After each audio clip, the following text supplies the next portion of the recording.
She was last seen wearing a powder blue dress with white lace trim, her dark hair pulled back in a ribbon her grandmother had given her that very morning. 12 years old. Bright smile. A future stretching out before her like an endless summer road. And then, in the space between one heartbeat and the next, she was simply gone. Vanished. As if the earth itself had opened up and swallowed her whole on that crisp October evening in 1994. For 30 years, her photograph haunted the windows of local businesses, the bulletin boards of community centers, the nightmares of everyone who had ever known her name. For 30 years, a monster walked free among the people of Ridgewood, Washington, hiding in plain sight, attending church on Sundays, waving to neighbors, sleeping soundly while a family was slowly destroyed by grief. But here is what I need you to understand before we go any further into this darkness together. Justice, true justice, is patient. It waits. It watches. And when it finally arrives, it arrives with the force of a thunderclap that shakes the foundations of everything you thought you knew.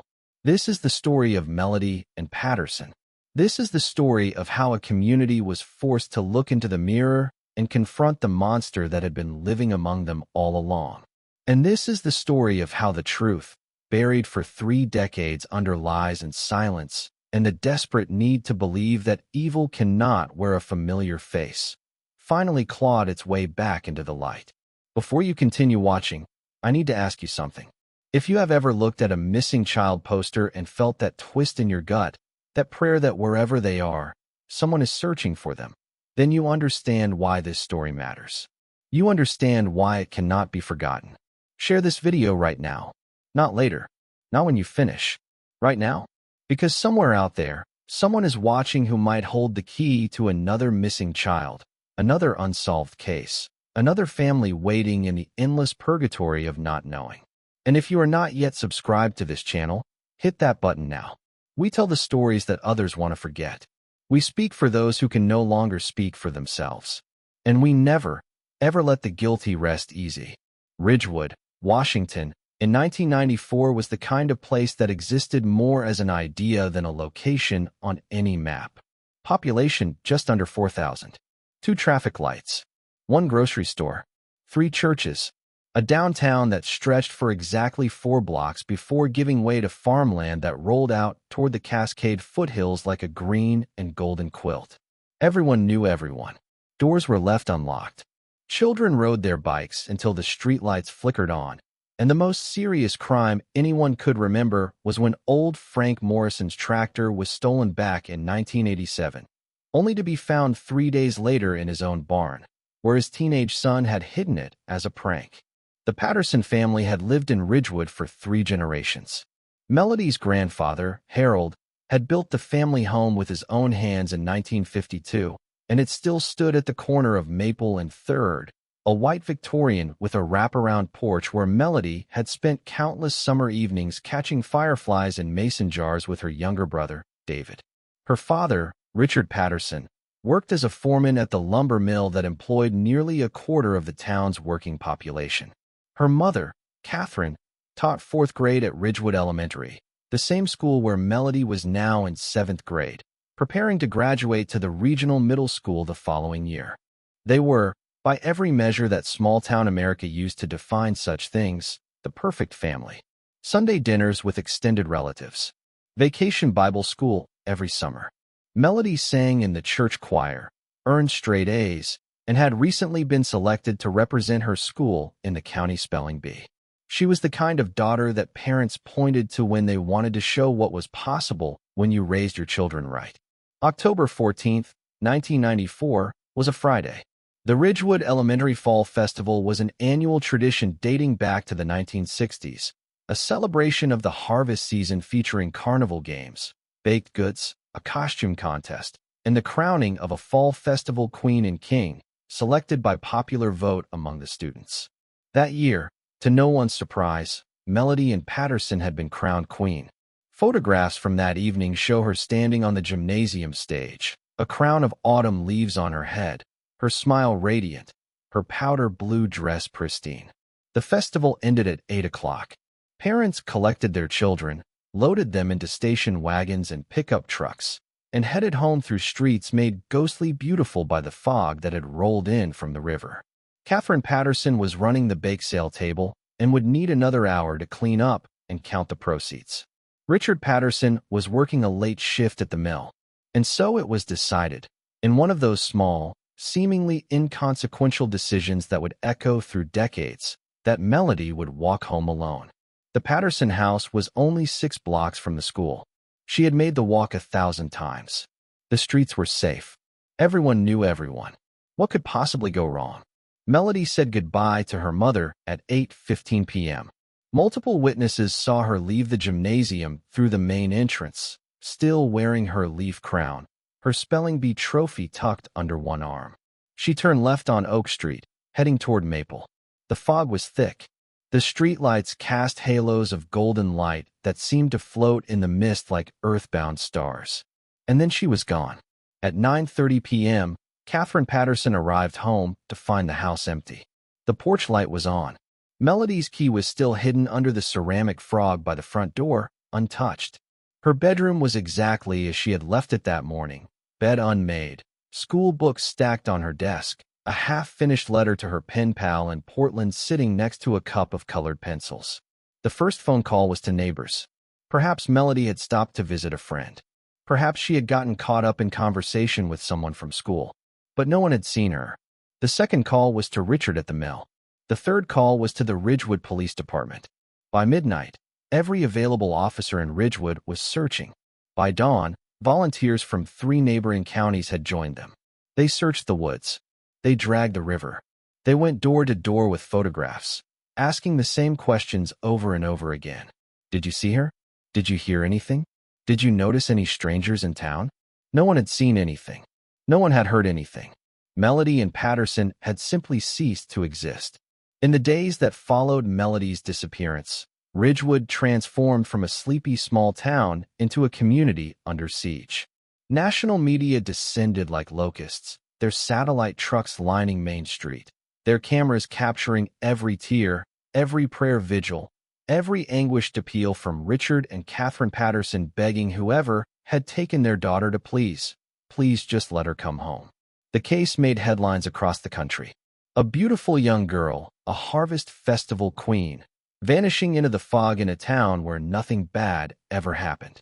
It was the kind of story that captured the American imagination, that spoke to our deepest fears about the fragility of safety, the illusion of security. The investigation was led by Detective Frank Morrison, the only detective on Ridgewood's small police force, a man who had spent most of his career handling vandalism complaints and mediating disputes between neighbors over property lines. He was, by his own later admission, completely unprepared for what he was facing. The FBI was called in to assist, and for a time, Ridgewood was crawling with federal agents, their dark suits and grim expressions a stark contrast to the flannel and denim that characterized the local population. Hundreds of tips poured in from across the country. Melody had been seen at a truck stop in Montana. Melody had been spotted at a shopping mall in California. Melody was being held captive in a basement in Idaho. Every lead was followed. Every tip was investigated. And every single one led nowhere. Within the first 48 hours, investigators developed a list of potential suspects. Sex offenders living within a 100-mile radius were questioned and surveilled. Transient workers who had passed through town in the weeks before the disappearance were tracked down and interrogated.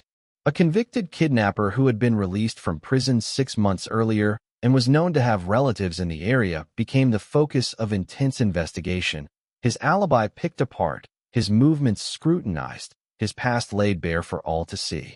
But nothing connected any of them to Melody's disappearance. There were no witnesses, no forensic evidence, no ransom demands, no body, nothing but a powder blue dress, abandoned in the fog, and a family torn apart by a grief that had no name. Richard Patterson threw himself into the search with a ferocity that bordered on madness. He printed thousands of flyers. He organized search parties that combed every inch of forest within a 20-mile radius. He appeared on national television, his eyes hollow, his voice breaking, offering a $50,000 reward, his entire life savings, for any information that would bring his daughter home. When the media attention faded and the FBI agents returned to Seattle, Richard kept searching. Every weekend, every vacation day, every spare moment was dedicated to finding his daughter. Catherine Patterson retreated into a silence that was even more devastating to witness. She stopped teaching. She stopped leaving the house. She stopped eating, stopped sleeping, stopped existing in any meaningful way. Her sister moved in to care for her, to make sure she didn't simply fade away entirely. David, Melody's younger brother, only 9 years old when she disappeared, was sent to live with his grandparents in Spokane, his parents recognizing that they were in no condition to care for him, that their grief had consumed everything, leaving nothing left for the living. The town itself was forever changed. The easy trust that had defined Ridgewood for generations evaporated like morning dew. Doors were locked. Children were watched. Strangers were viewed with suspicion. The fall festival was canceled the following year, and the year after that, and every year thereafter. No one wanted to celebrate anything that reminded them of that October night when innocence had been stolen from their community. Detective Frank Morrison became obsessed with the case. Even after he officially retired in 2001, he continued to review the files, to interview potential witnesses, to chase down leads that had gone cold decades earlier. He kept a photograph of Melody on his desk, and every morning, he would look at it and make her the same promise. "I will not give up. I will find out what happened to you. I will bring you justice." Years passed. Technology evolved. DNA analysis became more sophisticated. Genetic genealogy emerged as a powerful new tool for solving cold cases. Detective Morrison watched as cases that had been considered unsolvable were suddenly cracked wide open by these new techniques. The Golden State Killer, the Bear Brook murders, case after case that had languished for decades, suddenly brought into the light by the relentless advance of science. In 2018, Morrison approached the Washington State Patrol with a proposal. He had one piece of evidence that had never been fully analyzed: a single strand of hair found on Melody's abandoned spelling bee trophy that did not match any member of her family. At the time of her disappearance, DNA technology had been in its infancy. The hair had been preserved, cataloged, and filed away, waiting for a day when science might finally unlock its secrets.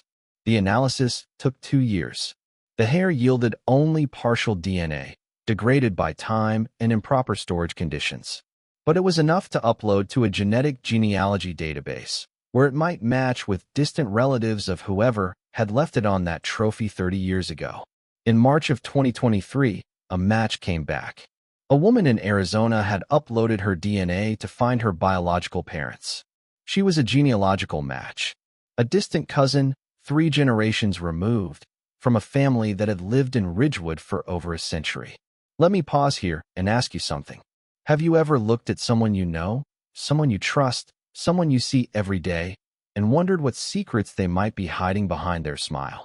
Have you ever considered that evil does not announce itself, does not wear a sign, does not look any different from ordinary, everyday, seemingly good people? Drop a comment below and tell me your thoughts on this. Because what investigators discovered next would shake the foundation of everything Ridgewood thought it knew about itself. The genealogical trail led investigators down a path none of them had expected. They had assumed, as most people would, that Melody's abductor was an outsider, a stranger, someone passing through, someone with no connection to the community, no face that anyone would recognize. That assumption had guided the investigation for 30 years. Every serious suspect had been someone from outside, someone who did not belong, someone who could be safely categorized as other. But the DNA told a different story.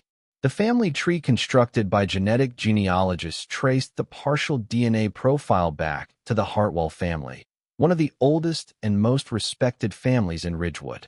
The Hartwells had arrived in Washington Territory in 1889 before statehood and had helped build the very foundations of what would become Ridgewood. They had owned the general store for 4 generations. They had served on the town council, the school board, the church vestry. They were, in every sense of the word, pillars of the community. Warren Hartwell Sr. had passed away in 2010, survived by his wife, Margaret, and their 3 children. Warren Jr., the eldest, had taken over the family business and still operated what was now Hartwell's Market on Main Street. Caroline, the middle child, had married a man from Seattle and moved away in the late 1980s. And then there was Thomas. Thomas Hartwell was 52 years old in 2023. He had never married. He lived in a modest house on the outskirts of town, a house that had belonged to his grandmother before her death. He worked part-time at his brother's store, stocking shelves and making deliveries. He volunteered at the local food bank every Thanksgiving. He attended church every Sunday, sitting in the same pew his family had occupied for over a century. He was quiet, unremarkable, forgettable, the kind of person you might see every day and never really notice. In October of 1994, Thomas Hartwell was 23 years old. He was working at the elementary school as a part-time janitor while taking classes at the community college in hopes of becoming an accountant. He had helped set up the gymnasium for the fall festival. He had been present throughout the evening, cleaning up spills, emptying trash cans, doing all the invisible work that keeps such events running smoothly. Multiple photographs from that night showed him in the background, a young man in coveralls, his face partially obscured, going about his business while the celebration swirled around him.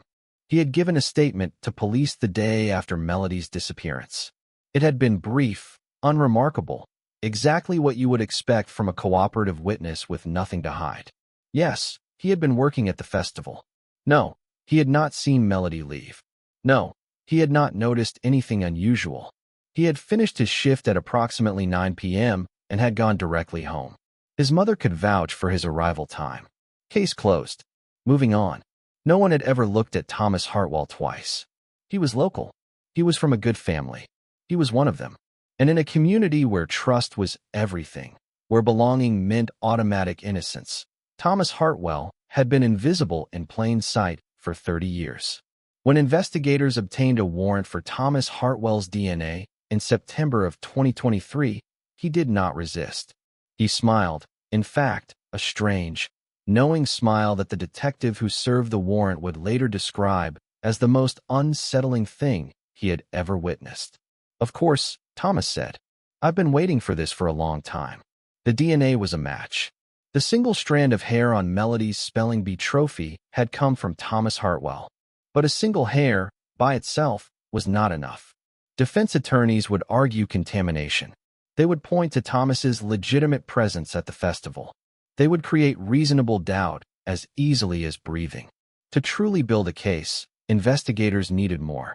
They needed a confession, or they needed physical evidence that went beyond a single strand of hair. What they got was something nobody could have anticipated. Thomas Hartwell's house on the outskirts of town sat on 3 acres of land, most of it overgrown with blackberry bushes and second-growth timber. Behind the main house was an old barn, built by his grandmother's husband in the 1940s, that had not been used for any agricultural purpose in decades.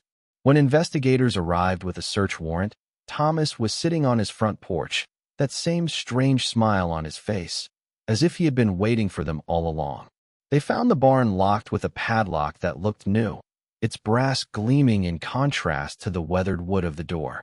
Inside, the space had been converted into something that defied easy description. The walls were lined with photographs. Hundreds of photographs. Photographs of children from Ridgewood, spanning decades. School pictures. Candid shots taken from a distance. Snapshots of soccer games and birthday parties and 4th of July celebrations. Some of the faces in those photographs belonged to people who were now in their 40s and 50s. Others belonged to children who were still in elementary school today. And in the center of the barn, mounted on a makeshift altar, was a powder blue dress with white lace trim. The discovery in Thomas Hartwell's barn sent shockwaves through Ridgewood that measured on an emotional Richter scale the community had never experienced before. Parents who had grown up in the town in the 1990s and 2000s recognized themselves in those photographs. They saw their own faces, frozen in childhood innocence, pinned to the walls of a monster's shrine. They saw their children in those photographs, too. Recent pictures that meant Thomas had never stopped watching, never stopped hunting, never stopped being the predator that had lurked among them for 3 decades. The question that consumed everyone was the same. How had he gotten away with it for so long? How had no one suspected? How had this quiet, unremarkable man hidden such darkness behind such an ordinary exterior? The answer, as investigators would later piece together, was chillingly simple. Thomas Hartwell was patient. He was careful. And he understood, with the instinctive cunning of a born predator, that the greatest camouflage of all was belonging. In the days following the discovery, investigators began to interview Thomas Hartwell at length. What emerged from those interviews was a portrait of a mind that operated on principles most people could not fathom. Thomas spoke about his obsession with children in clinical, detached terms, as if he were describing a hobby rather than a pathology. He explained that he had been watching and photographing children in Ridgewood since he was a teenager. Most of the time, that was enough. The photographs, the fantasies, the private rituals he conducted in his barn, surrounded by the images of his prey. But sometimes, he admitted, it was not enough. When asked directly about Melody Patterson, Thomas's demeanor shifted. The clinical detachment gave way to something else, something that investigators described as almost wistful. Melody, he said, was different. Melody was special. From the moment he had first seen her, 3 years before that October night, he had known she was the one. He had watched her grow. He had collected every photograph he could find. He had built an entire section of his altar dedicated to her, chronicling her life from 4th grade to 7th, documenting every change, every transition, every moment of her blossoming. The night of the fall festival, Thomas said, everything had aligned perfectly. The fog, the empty streets, the knowledge that Melody would be walking home alone.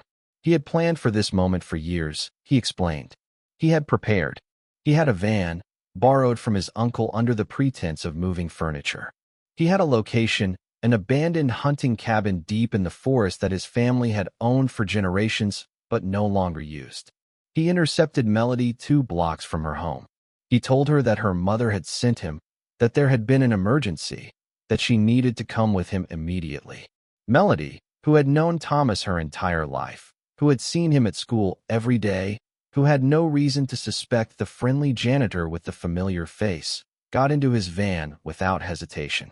What happened next, Thomas described in a matter-of-fact manner that made even the most hardened investigators struggle to maintain their composure. He took Melody to the hunting cabin. He kept her there for 3 days.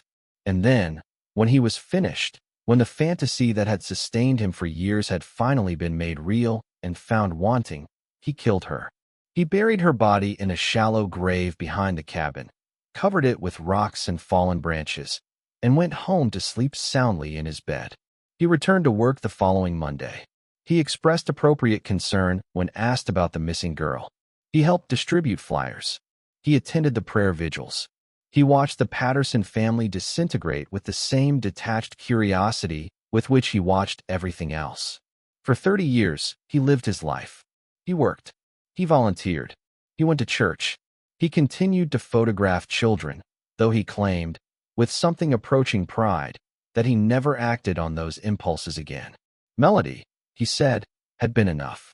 She had satisfied something in him that never needed to be satisfied again. She had been, in his words, perfect.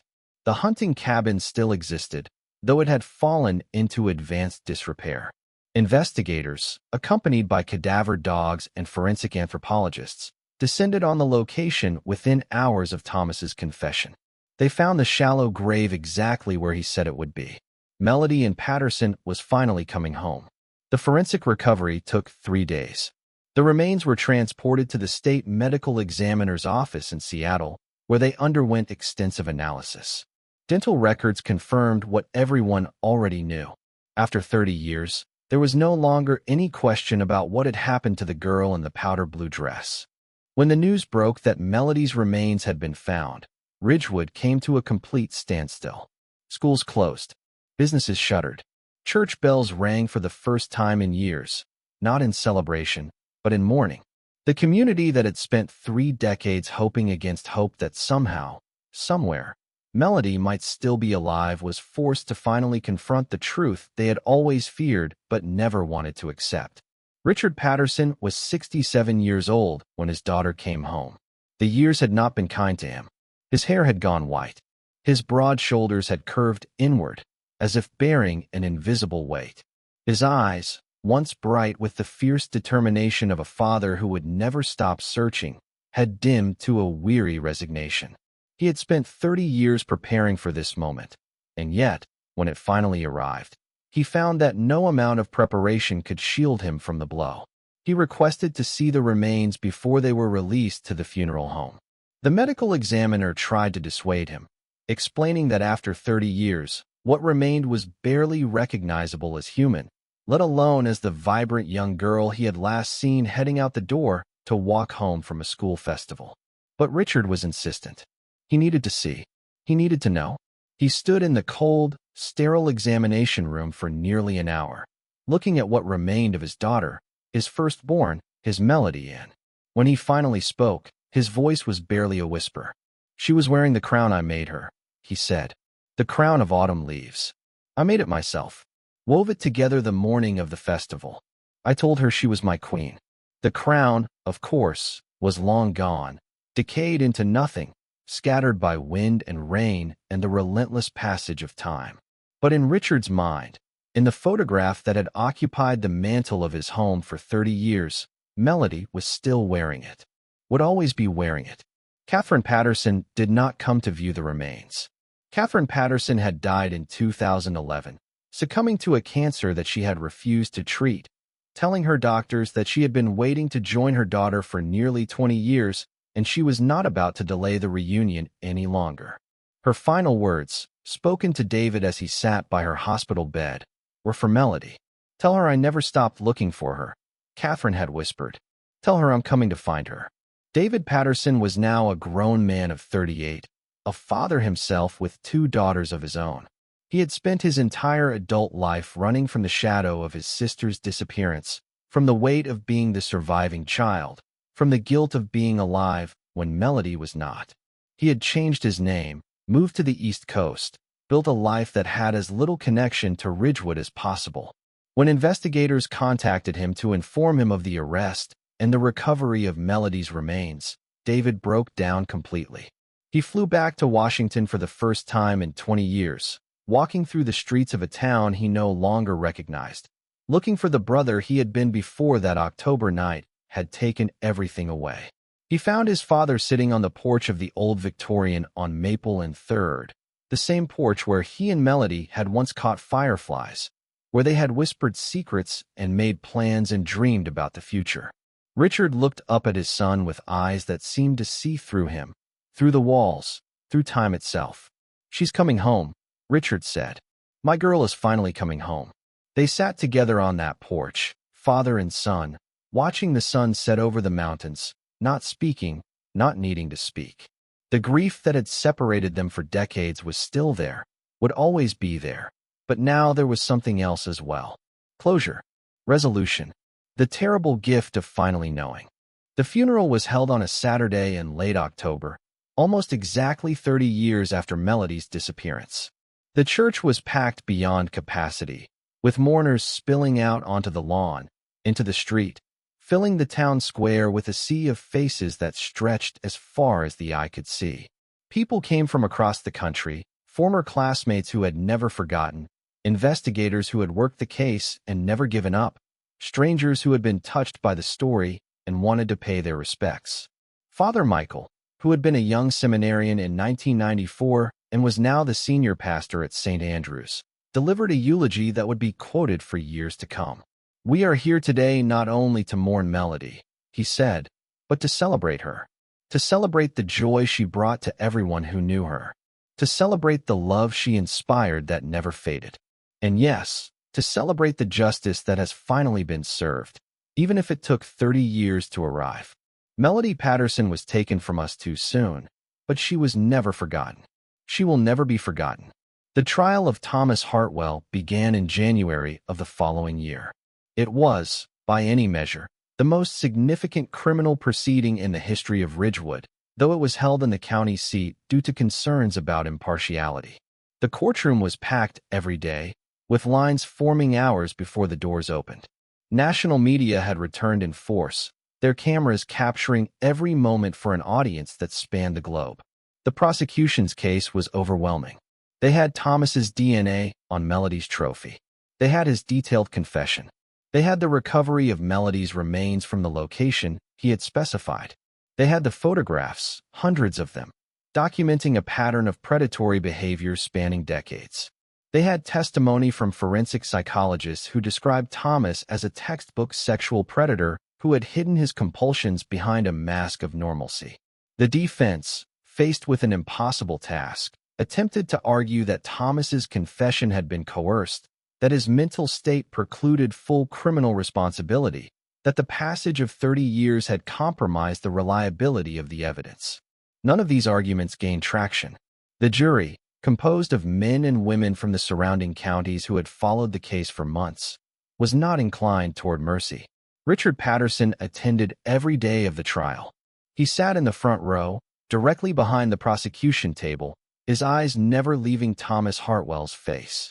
For 3 decades, he had dreamed of this moment, had imagined what he would say, what he would do, when he finally came face to face with the man who had taken his daughter. Now that the moment had arrived, he found that he had no words. What words could possibly suffice? What words could encompass the magnitude of his loss, the depth of his hatred, the complexity of his grief? On the 7th day of the trial, Richard was called to give a victim impact statement. He rose slowly, his joints protesting the decades of labor and loss, and made his way to the podium. The courtroom fell silent. Even Thomas Hartwell, who had maintained his strange, knowing smile throughout the proceedings, seemed to focus, his eyes tracking Richard's every movement. Richard stood at the podium for a long moment, looking at the paper in his hands, at the words he had written and rewritten 100 times. Then he set the paper aside and spoke from his heart. 30 years ago, my daughter walked out the door to come home from a school festival. She was 12 years old. She was wearing a powder blue dress and a crown of autumn leaves that I made for her with my own hands. She never came home. For 30 years, I searched for her. For 30 years, I prayed that I would find her alive, that somehow, somewhere, she was out there waiting for me to rescue her. For 30 years, I lived in hope and despair, never knowing which would win. He paused, his voice catching. The courtroom was so silent that the buzzing of the fluorescent lights was audible. Thomas Hartwell took my daughter from me. He took my wife from me, because Catherine was never the same after Melody disappeared. He took my son from me, because David could not bear to live in the shadow of his sister's ghost. He took my community from me, because Ridgewood was never the same either. He took everything I had, and he walked among us for 30 years, smiling his smile, pretending to be one of us, while I searched and searched and searched for a little girl who was already gone. Richard turned to look directly at Thomas Hartwell. For the first time since the trial had begun, Thomas's smile faltered. I am not here to ask for vengeance, Richard said. I am not here to ask for an eye for an eye. I am here to tell you, Thomas, and to tell the world, that you did not win. You took my daughter's life, but you did not take her memory. You took 30 years from me, but you did not take my love for her. You thought you could hide forever, but justice found you.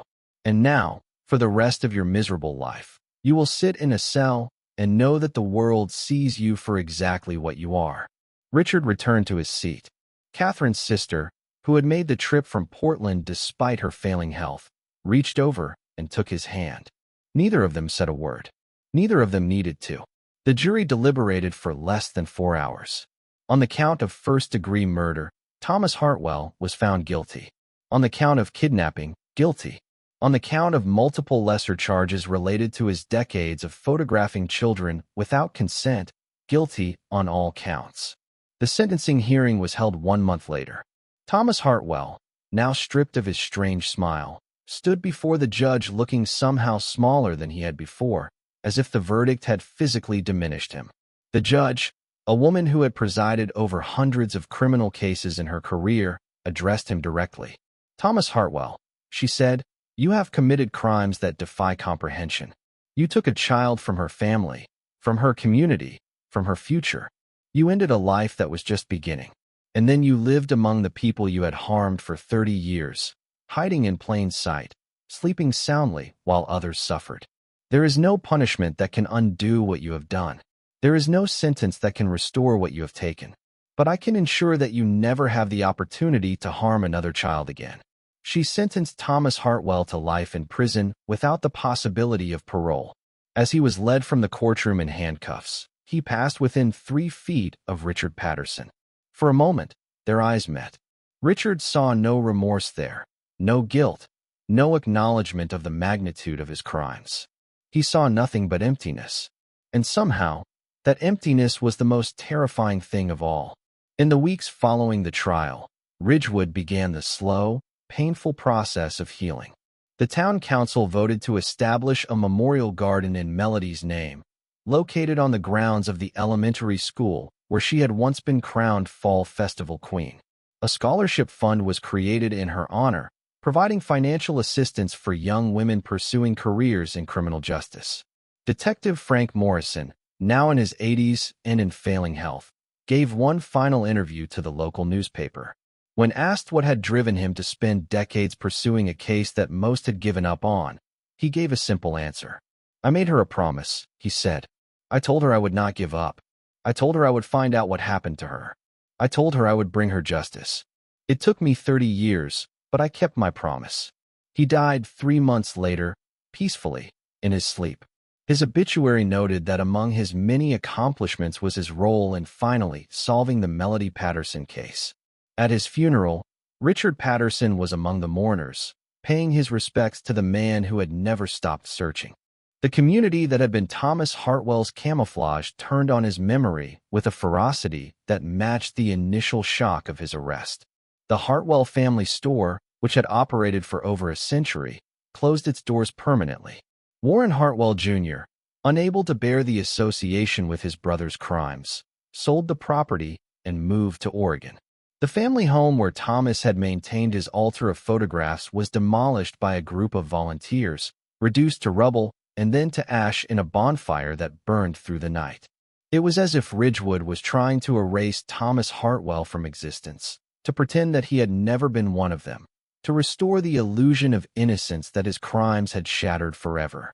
But some things cannot be erased. Some lessons, once learned, cannot be unlearned. 1 year after Thomas Hartwell's conviction, on the anniversary of Melody's funeral, a ceremony was held at the memorial garden that now bore her name. The garden was beautiful, a carefully cultivated space of autumn flowers and memorial stones, anchored by a bronze statue of a young girl in a powder blue dress, her face lifted toward the sky, a crown of metal leaves adorning her hair. Richard Patterson stood before the gathered crowd, more people than the garden could hold, spilling onto the school grounds and into the streets beyond. His hair was white, his shoulders were curved, but there was something in his eyes that had not been there a year ago, something that looked almost like peace. "When my daughter was taken," he said, "I made a choice. I could let her disappearance destroy me, or I could fight. I chose to fight. For 30 years, I fought. And even though the ending was not what I prayed for, even though I could not save her, the fight was worth it. Because the fight kept her memory alive. Because the fight eventually brought her home. Because the fight, in the end, brought justice." He looked out over the crowd, at the faces young and old, at the community that had been shattered and was slowly rebuilding. "I want to tell you something that I have learned in these 30 years. Evil exists. It walks among us wearing ordinary faces, hiding behind familiar smiles, counting on our trust to protect it. We cannot always prevent it. We cannot always recognize it until it is too late. But we can refuse to let it win. We can refuse to forget the ones we have lost. We can refuse to stop searching for answers, no matter how long it takes." Richard paused, his gaze settling on David, who stood with his own daughters, clutching their hands as if he would never let them go. "My daughter Melody is gone. Nothing can bring her back. But her spirit lives on in this garden, in the scholarship that bears her name, in the changes this community has made to protect other children." Thomas Hartwell thought he could erase her, but he failed. He failed because love is stronger than hate. Memory is stronger than oblivion. And justice, no matter how long it takes, is stronger than evil. The ceremony concluded with the release of blue butterflies, dozens of them, rising from the garden and scattering into the autumn air. Children watched in wonder as the butterflies danced and swirled, catching the afternoon light, before slowly dispersing into the trees beyond. Afterward, Richard stood alone by the bronze statue, running his fingers over the metal folds of his daughter's dress. David approached quietly, standing beside his father, both of them looking at the face that was both familiar and strange, a sculptor's interpretation of a girl neither of them would ever see again. "Dad," David said, "she would be proud of you." Richard shook his head slowly. "I'm the one who's proud," he said. "I'm proud that she was my daughter. I'm proud that she was loved. I'm proud that she will never be forgotten." He reached into his pocket and withdrew a small object, worn smooth by decades of handling. It was a spelling bee trophy, a miniature one, a replica of the trophy Melody had won that October night so long ago. Richard had carried it with him every day since her disappearance, a talisman, a connection to the daughter he had lost. He placed the trophy at the base of the statue, nestling it among the flowers that surrounded Melody's bronze feet. "I kept my promise," he whispered. "I brought you home." Father and son walked out of the garden together, their shoulders touching, their steps synchronized. Behind them, the statue caught the fading light, the bronze face seeming to glow with an inner warmth. The autumn leaves rustled in the trees, a sound like whispered secrets, like children's laughter, like all the lost voices of all the lost children who would never be forgotten. And somewhere, perhaps, a girl in a powder blue dress smiled, knowing that she had finally come home. Justice, true justice, had waited 30 years. It had required patience, determination, advances in technology, and the unwavering commitment of people who refused to give up. It had required a community to look in the mirror and confront uncomfortable truths about trust and blindness and the masks that monsters wear. But in the end, justice had prevailed. Melody Patterson was no longer a question mark, no longer a mystery, no longer a wound that would never heal. She was remembered. She was mourned. She was honored. And her killer would spend the rest of his days in a cell, knowing that his camouflage had finally failed. The story of Melody Patterson is over, but its lessons endure. Trust, but verify. Protect the vulnerable. Never stop searching. Never stop fighting. Never assume that the familiar face is a safe face, or that the pillar of the community cannot also be its deepest darkness. And most of all, never forget. Never forget the ones who were taken too soon. Never forget that they deserved better. Never forget that justice, no matter how long it takes, is always worth pursuing. If this story has moved you, if it has reminded you why we must always speak for those who can no longer speak for themselves, then share it. Share it so that others may remember.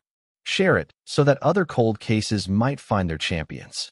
Share it so that monsters everywhere may know that their time in hiding is limited, that science advances, that memories persist, that the truth will eventually emerge. Subscribe to this channel because there are more stories to tell, more cases waiting for their moment, more families waiting for answers, and more justice waiting to be served. For Melody Patterson, the wait is over. She has come home at last, and her legacy, forged in tragedy and sealed in justice, will endure forever.